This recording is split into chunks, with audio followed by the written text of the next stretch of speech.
What is the messiness of religion? Hi, my name is Dr. James Holt, and I often talk about the messiness of religion or the rich diversity, and I don't mean this disrespectfully. The idea is that there's lots of different ways to be religious, and sometimes when we talk about religion, when we write about religion, what we try and do is kind of pigeonhole everybody and kind of say this is the one way.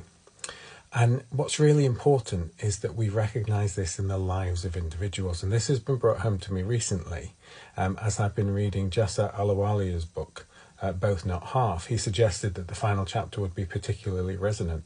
And it's true because he explores his religious identity and he recognises this messiness. He talks about rediscovering his Sikhism. He goes, Nihangs was so outside the mainstream of what I understood a Sikh to be that I would never have made this kind of connection. But in doing so, Parmjit opened me up to a whole new way of thinking. There was more than one way to be Sikh.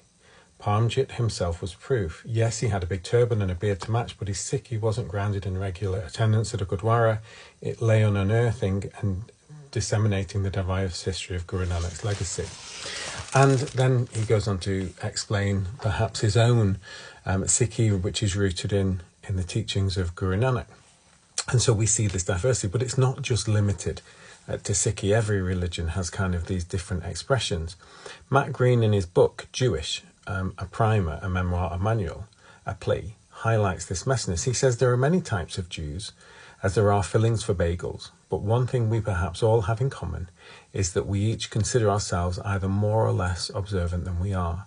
There are Jews who go to shul every day, those who go every week, those who go once a year on Yom Kippur, and those who don't go at all. No one type is more or less Jewish than the next, although certainly some might dispute that, and in some senses it's the most religious who have at least to consider in terms of what constitutes their Jewish identity. And so this is just an idea that as we talk about religion, as we explore religion, that we just recognise there's lots of different ways to be religious.